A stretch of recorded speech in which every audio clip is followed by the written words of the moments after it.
নমস্কার, ময়দান স্পোর্টসে আপনাদের সকলকে আরো একবার স্বাগত। আপনাদের সঙ্গে আমি সুকন্যা। বিগত 3 বছর আইএফএ শিল্ড বন্ধ থাকার পর আগামী 8ই অক্টোবর থেকে আবারও শুরু হতে চলেছে আইএফএ শিল্ড। এর সাথে গতবারের কলকাতা লিগের চ্যাম্পিয়ন ঘোষণা করা হলো ইস্ট বেঙ্গলকে। এই সব নিয়ে কি বলছেন আইএফএ সচিব অনির্বাণ দত্ত? ফুটবলের সব খবর জেনে নিতে আমরা চোখ রাখবো ফুটবলের লড়াইয়ে।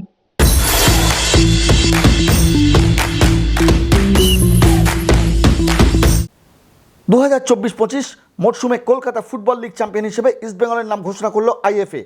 শনিবার সিএফএল বৈঠকের পর ইস্টবেঙ্গলের নাম চ্যাম্পিয়ন হিসেবে ঘোষণা করলেন আইএফএ সচিব অনির্বাণ দত্ত। তিনি জানান, এই নিয়ে আইএফএকে মানুষ ভুল বুঝেছিল। নিম্ন আদালতের স্থগিতাদেশ কলকাতা হাইকোর্ট খারিজ করে দেওয়ায় ইস্টবেঙ্গলকে চ্যাম্পিয়ন হিসেবে ঘোষণা করল আইএফএ। এটা নিয়ে মানুষের মধ্যে একটা বিরূপ ভাবনা ছিল যে আইএফএ ইস্টবেঙ্গলকে চ্যাম্পিয়ন ঘোষণা করছে না। ফেসবুক বা গণমাধ্যম বিভিন্ন জায়গায় বিভিন্ন সময় বিভিন্ন মানুষ প্রশ্ন করেছে এবং সাধারণ মানুষ হয়তো সোশ্যাল মিডিয়ায় অনেকবার বলেছে যে কেন ইস্টবেঙ্গলকে আইএফএ চ্যাম্পিয়ন ঘোষণা করছে না। অ্যাকচুয়ালি যদি কোর্টের কোনো ইনজাংশন থাকে, কোর্টের কোনো অর্ডার থাকে, তার বিরুদ্ধে গিয়ে কোনো কিছু করা সম্ভব হয় না, কারণ সেটা করলে কোর্টের অবমাননা করা হয় এবং সেক্ষেত্রে কোর্টের তরফ থেকে পানিশমেন্ট হতে পারে। তো আমরা ভারতবর্ষের আইন অনুসারে কোর্টের অর্ডার মেনে এতদিন কিছু করিনি। গতকাল যখন কোর্ট থেকে এই জাজমেন্টটা দেয় এবং এই অর্ডারটাকে সেট অ্যাসাইড করে দেয়, মানে ইনজাংশনগুলো তুলে দেয় আট পরিবর্তে, তখন আমরা ফ্রি হয়ে যাই চ্যাম্পিয়ন ডিক্লেয়ার করতে এবং আমরা ভেবে দেখি যে সময় নষ্ট করা উচিত না। মানুষ এতদিন ধরে অপেক্ষা করে আছে এবং সেটা নিয়ে মানুষের মধ্যে একটা ক্ষোভও আছে। আইএফএর ভাবমূর্তি অকারণে নষ্ট হচ্ছে। তো আমরা জরুরি ভিত্তিতে আজকে মিটিং ডাকি, কমিটির মিটিং হয়। আমাদের মেম্বাররা ছিল, আমাদের ইনফ্যাক্ট একজন মেম্বার আছেন যিনি লয়ার, অপূর্ব কুমার ঘোষ। ওনার সাথেও অর্ডারটা নিয়ে আলোচনা হয় এবং উনি এখানে বলেন মিটিংয়ে যে কোর্টের যে অর্ডার, হাইকোর্টের যে অর্ডার এসেছে তাতে আমরা চ্যাম্পিয়ন ডিক্লেয়ার করতে পারি, কোনো রকম কোনো বাধা নেই বা বারণ নেই।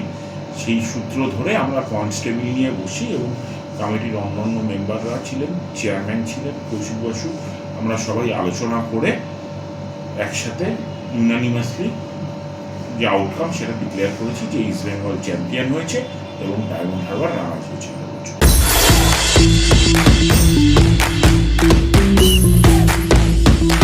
3 বছর বন্ধ থাকার পর অবশেষে আবার শুরু হতে চলেছে ঐতিহ্যবাহী IFA shield football tournament. Lakshmi পুজো শেষ হলেই 8ই অক্টোবর থেকে শুরু হতে চলেছে এই টুর্নামেন্ট।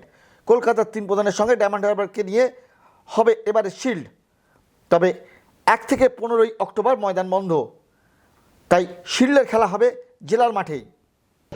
আজ মূলত আমরা আইএফএ শিল্ড নিয়ে যেটা আলোচনা করলাম যে 3টে আই লিগ টিম এবং 3টে আইএসএল টিম নিয়ে আমরা আইএফএ শিল্ডটা প্ল্যান করব।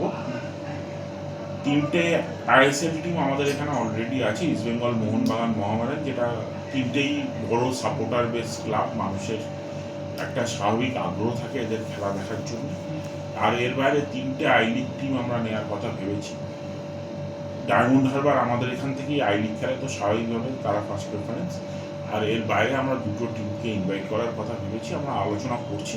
আশা করি খুব শিগগিরই আমরা বাকি 2টো আই লিগ টিমের নাম বলে দিতে পারবো।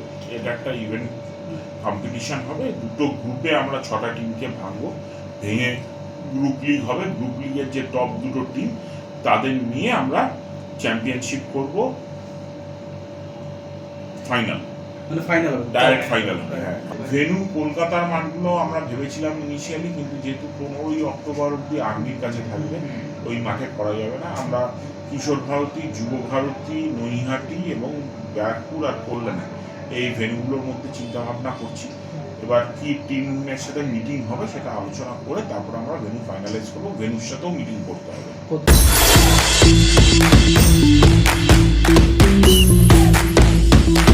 পুজোর আগেই শহরে চলে আসছেন ইস্টবেঙ্গলের নবাগত জাপানি ফরওয়ার্ড হিরোশি ইবোসুকি।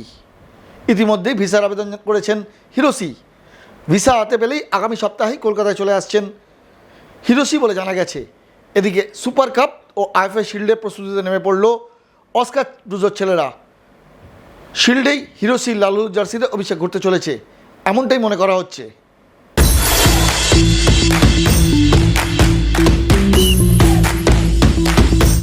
দুদিনের ছুটি কাটিয়ে আবার রবিবার অনুশীলনে ফিরছেন দিমিত্রি পেত্রাতস। তবে ইরানের সেপাহান ম্যাচে ভিসা সমস্যা এখনও মেটেনি। এফসি চ্যাম্পিয়ন্স লিগে ম্যাচের দিকেই এখন পাখির চোখ মলিনার। তবে মনবীর সিংকে পাওয়া যাবে কিনা ওই ম্যাচে তা নিয়ে অনিশ্চয়তা রয়েই গেছে। ব্রাজিলীয় রবসানও অবশ্য নিজেকে মানিয়ে নিতে চেষ্টা করছেন। ইরানের সেপাহান ও মোহনবাগান দুই দলই অবশ্য এফসিতে প্রথম ম্যাচটি হেরেছে।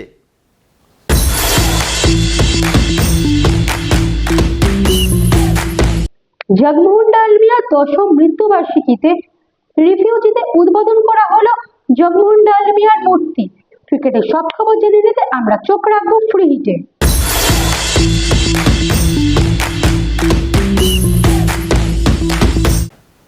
সিএবি প্রাক্তন সভাপতি জগমোহন ডালমিয়ার আবক্ষ মূর্তি বসানো হলো বউবাজারের দ্য রিফিউজে।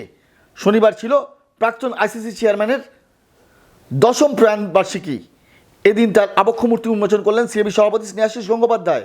প্রাক্তন সিএবি সচিব বিশ্বরূপদের উদ্যোগে এই মূর্তিটি বসানো হয়েছে দ্য রিফিউজে। মূর্তি উদ্বোধন করে কি বলছেন সিএবি সভাপতি স্নেহাশিস গাঙ্গুলি? এদিকে শনিবার সন্ধ্যায় সিএবিতে তার মৃত্যুবার্ষিকী পালন করা হয়। কিছু কিছু ব্যক্তিত্ব এমন থাকে না যাদের শূন্যস্থান পূরণ করতে পুরোপুরি হয় না। তো সেই দিক দিয়ে আমি বলতে পারি যে ওনার মতন একটা অ্যাডমিনিস্ট্রেটর আপনি হট করে পাবেন না, সে ইয়ার্স টাইম লাগে তৈরি হতে। আর ঠিক আছে, বাংলায় ওনার পর যারা প্রেসিডেন্ট হয়েছেন তারাও খুব ভালো কাজ করেছেন, but he is obviously absolutely different. Jagmohan ডালমিয়ার চলে যাওয়া শুধু বাংলার ক্রিকেটে নয়, বিশ্ব ক্রিকেটের ক্ষতি হয়েছে বলেই মনে করেন বিশ্বরূপ দে। তবে এখনই সৌরভের সঙ্গে এ ব্যাপারে কোনো তুলনায় যেতে রাজি নন তিনি। সৌরভ যথেষ্ট বুদ্ধিমান, দীর্ঘদিন ভারতীয় দলের অধিনায়ক ছিলেন, যার পেছনে এত বড় একটা কেরিয়ার রয়েছে। তার সফল না হওয়ার তো কোনো কারণ নেই। তবে তুলনামূলক বিচার তো এইভাবে হয় না, মানুষ এক একজন এক এক রকম।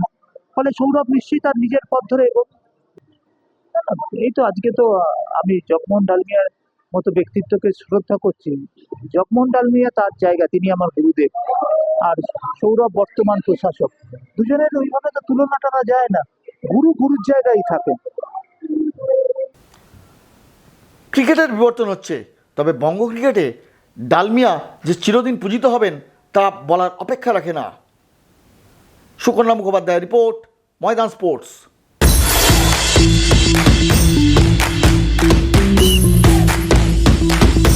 ভিডিওটি ভালো লাগলে লাইক করুন, শেয়ার করুন, আপনাদের মতামত কমেন্ট করে জানান। চ্যানেলটিকে সাবস্ক্রাইব করুন এবং পাশে থাকা বেল আইকনটিকে প্রেস করে দিন। দেখা হবে আবার পরের ভিডিও।